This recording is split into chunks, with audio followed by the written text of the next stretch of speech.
Let's continue our discussion on entropy. First of all, where are we going? Well, now instead of just trying to understand some idea about the nature of energy, what we're going to do instead is get a mathematical statement of the second law that we can apply and use and actually perform calculations with in problems. We're going to discover a new and very useful property called entropy, and we're going to use that property, entropy, to help us solve problems. So to get the second law mathematical statement, let's consider a system that is combined. It consists of two parts. There's a reversible cyclic device, so ideally something that's operated on a Carnot cycle or any other reversible cycle, and then there's another system that is not a cyclic type system. So you see the piston cylinder down there at the bottom. The idea is that there's a thermal energy reservoir from which we can get thermal energy at a temperature of T sub r, and the amount of energy we extract from that reservoir we will call delta QR. Now the delta is a weird looking delta. It's one you're not used to. There's a reason for using it. We'll talk about that a little bit later. But essentially the reversible cyclic device pulls in thermal energy from the high temperature reservoir, however much it pulls in, delta QR, uses some of it, and in other words converts a portion of it to work, so you see the delta W sub rev for reversible work produced, and then exhausts waste heat, delta Q, into the lower piston cylinder device system. Now that piston cylinder device can also produce a small amount of work. We'll call it W sub SYS for the system, the lower system.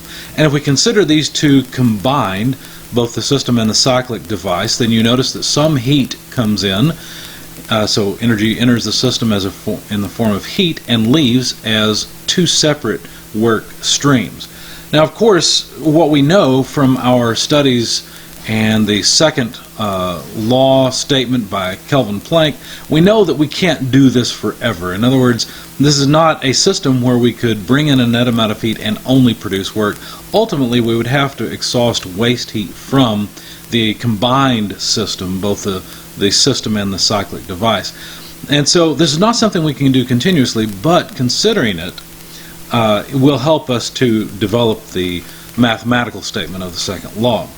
So if we apply an energy balance to our combined system, then we'll get an amount of combined work. We'll label it delta W sub C for the combined work, which is simply the sum of the reversible and system works. And of course what came into the system was an amount of heat. So on the right hand side, the work produced must have come from heat that flowed in minus whatever energy stayed behind in the form of thermal energy in the combined system. So you notice that this should make some sense, right? The heat that flows in, delta QR, provided the work output and essentially the increase in energy of the combined system. Now a way to think about this is just like your bank account. You might make a deposit into your bank account. That would be the heat flow in. Some of it might go into one account, right? Like let's say your checking account, so that's DEC. Some of it might come out as a withdrawal. Maybe you spend some of that money. You go down to the gas station, put fuel in your car, and that's the combined work by analogy that comes out. So essentially we have a big deposit, DQR, that changes our account balance, DEC, but not quite as much as you would expect, because the very next thing we do is extract some of the money in DWC. Okay, so hopefully that makes some sense. So there's our energy balance for the combined system. Now we know that for the reversible portion of this combined system, the reversible cyclic device, that heat engine, we know that the ratio of the heat flows across it is equal to the ratio of the absolute temperatures of that thermal energy or that heat flow across the cyclic device as well. Remember, this is what we discovered in the last chapter. So dQr over dQ equals TR over T, where T is the temperature of the waste heat stream dQ. Now if we rearrange this equation and solve for dQr, we notice that we can write it in terms of the temperatures across the heat engine and the heat flow into the system. Now we can take that and plug it into our energy balance and eliminate the incoming energy stream, which is actually really interesting because we're moving this away from depending on external things and depending only on internal things. So this is what the updated energy balance looks like. dWc, the combined work, or the amount of it produced, is equal to TR over T dQ minus, or which of course that has to do with the reversible heat engine, minus the amount of energy left behind in the system that changes the account balance, as I like to refer to it. So here's what we had just a minute ago. And there's the energy balance we had on the last slide. Okay, no changes from the last slide. Now, we'd like to actually operate this on a cycle if we could. Hopefully you realize that's not possible, right? Because if we could make this go on and on continuously, we would break the Kelvin-Planck statement of the second law. So what if we did try to, just bear with me here, I know we can't, but what if we could operate it continuously? Then the combined work we get out would be equal to, you see the odd symbols on the right, TR, and there's that integral sign with a circle on it, dq over t. What is all this stuff? And by the way, where'd that DEC term go? Well, if we could, I know we can't, but if we could operate this on a cycle, that DEC term would be gone because it represents the change in the energy of the combined system. And so, since we're operating on a cycle, it would come back to where it started, and there would be no change in the energy of the combined system. So, integrating that over a whole cycle for the entire combined system, not just the reversible cyclic device, there would be no change in the energy. It's like saying, you know, if you drive your car and you go down to, you know, Florida for break. Sounds nice right now because the weather's not so good, but you drive through the Smoky Mountains. Well, okay, so you drive, maybe there's a net increase or decrease in elevation, I'm not sure which, probably a decrease in elevation going down to Florida, but you finally come back home, your car ends up back in the driveway where it started. You know, if you integrate all the changes in elevation of that car, you end up with zero, right? If you add up all the changes in elevation, zero, because you're back where you started. In the same way, integrating the energy change in this combined system, where it finally comes back to where it started, we should get a zero, right? Because we're back where we started. There's no change. It's like, you know, another analogy would be your bank account. You get paid on Friday, you know, let's say that, I don't know, let's make up some numbers to make the math easy. Let's say $1,000 goes into your bank account. Whoopee, right? That's great. But then if you spend that $1,000 until, you know, by the time you come to next Friday, the net change in your account balance is zero, and that's what we're talking about here. In fact, that integral sign with that odd circle on it means a cyclic integral. In other words, adding up all the changes as the system moves along until it gets back to where it started. Now notice that TR is outside of the integral. Now that should make some sense because the temperature TR is the absolute temperature of the high energy thermal reservoir, and it's just a constant. So if we integrate, we can just simply pull that out. But notice we can't say much about the temperature T at which waste heat goes to the piston cylinder system. Now, I've sort of sidestepped the fact that we actually can't do this, right? We cannot operate this system on a cycle. But we're trying to investigate what would happen if we could. Okay? So, of course, the first thing that happens is a natural consequence of the fact that this is a cyclic integral. We're adding up changes that occur when the system gets back to where it started, and so we end up with no change in the net energy of the system. That's really all we've discovered so far. But we know something very important about this combined work. That is that we can't do it. In other words, the amount of combined work produced, you know, would have to be less than or equal to zero. We can't produce any work this way by the Kelvin-Planck statement. So that means that this factor on the right-hand side, this mathematical representation of the combined work, must be less than or equal to zero. Now, if that's the case, then one of the two has to be less than or equal to zero, right? I mean, if you multiply two numbers by each other and you get something less than zero, then one of the two is negative, right? Or if you get zero, then one of the two at least were zero. Now, considering TR, well, that's an absolute temperature, isn't it? It could never be zero. It can never be less than zero. So TR is not the culprit here, giving us our less than zero result. I should say less than or equal to zero. So it must be the other term. It must be this odd cyclic integral thing. And so this is actually what's termed the Clausius statement, is that, or the Clausius inequality, that the cyclic integral of dq over t is less than or equal to zero for this system. Now, if we make that piston cylinder device internally reversible, since it's all inside the combined system, then we would expect for the cyclic integral to be greater than or equal to 0, because again there's no inefficiency here, right? Transforming any of the energy into thermal energy uselessly. And so we would expect this to be greater than or equal to 0, and so we'd expect the combined work to be greater than or equal to 0. So how could it be that we expect it to be less than or equal to and greater than or equal to? Well, be careful here. There's two different things going on. The first terms, or the first equation we got from the energy balance that says the combined work is less than or equal to 0 is for a system that's not perfect, a system that is not completely reversible, where the piston cylinder part may have some friction and some problems in it, and then we expect to get less than, we expect to get less out of it than we put into it, even because some of the work potential is irreversibly lost and can't be capitalized upon to generate work. But if we make everything as good as possible, in other words, completely reversible, or at least internally reversible, that's sort of the minimum here, then we expect to get, greater than or equal to 0 work. And so the only solution to this is that if we make it internally reversible, we can only get 0 work. And so the idea here is that we can't break the Kelvin-Planck statement. So if even the best, most perfect system would give us an amount of work out of 0. That's the whole point of all this math.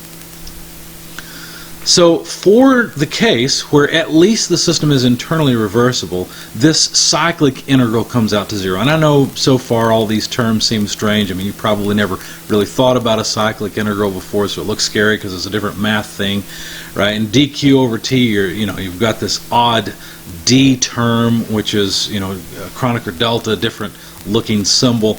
There's a reason for using it, but just think of it right now as a small amount of heat transfer. Okay, that's really all you need to know. One thing that's interesting that's happened, though, notice that dq is something that's inside the combined system, and so is the temperature we're dealing with.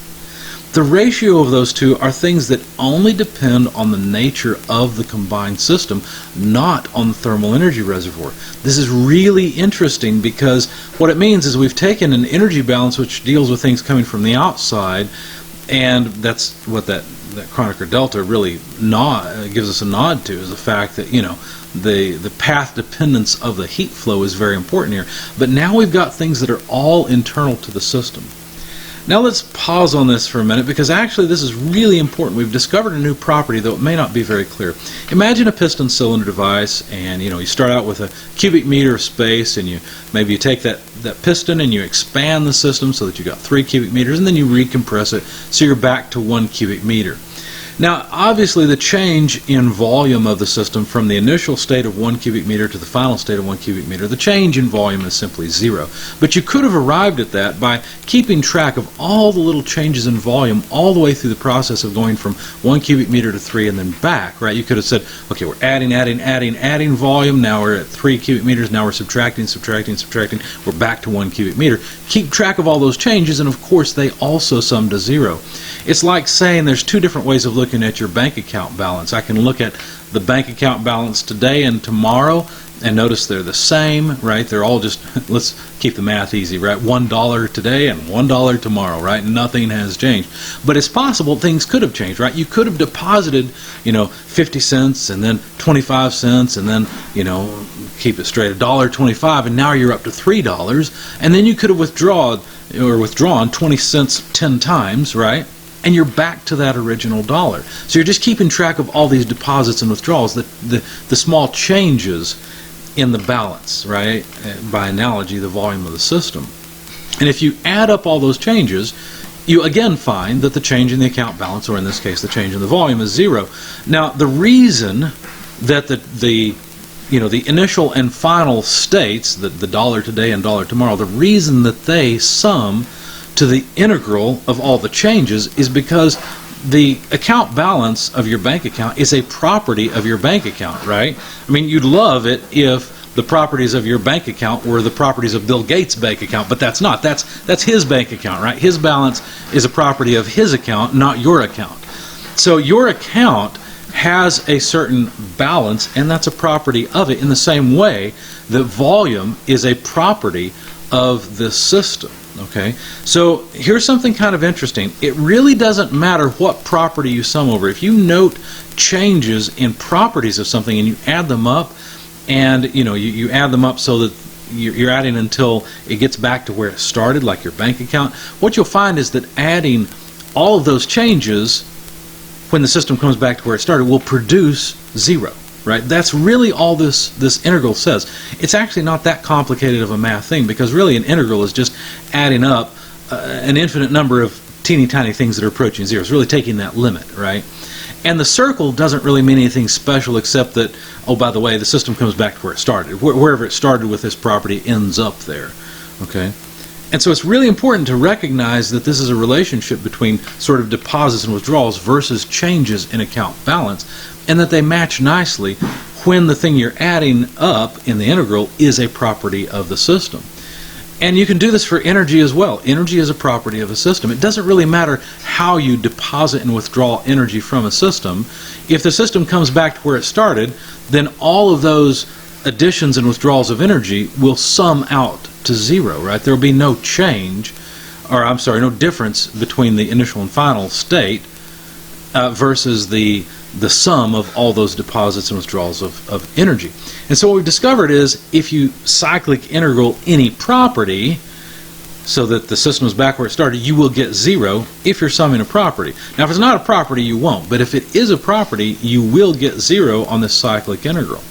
So if we found something where we can do a cyclic integral of something, we may not understand what this something is, but if we do a cyclic integral and we get 0, that thing must be a property. So the ratio of dq over t is a property of the system, at least when we're talking about an internally reversible process. So finally, here it is. This is the huge revelation. This is the important thing, that this thing, dq over t, is a property that we define as a small change in entropy ds. It has units of energy per temperature. Of course, that temperature needs to be an absolute unit, so it's kilojoules per Kelvin, for example, or say BTUs per Rankine. But this is a property, and this is literally the definition of the property entropy, or I should say a change in entropy, because the absolute value of entropy is another thing to consider, just like the absolute value of energy is. I might take this pencil and hold it up above my desk and ask you to calculate its absolute value of potential energy, and you'll say no problem. Give me the mass of the pen, give me the acceleration of gravity and the height against the desk, and I will tell you the value, the absolute value of the energy of that pencil. And I say, you give me your answer, and I'll say, no, you're wrong, because now I've moved the pencil over the floor, and now the height is different, right? All you can tell me is the relative change in energy if the pencil goes from here down to the desktop or from here down to the floor. And those are very different things, right? So changes really are what we're interested in more than absolute values of things. In the same way, this is a definition for changing amounts of entropy that we can deal with, and is more useful really than knowing the absolute value of the entropy of things.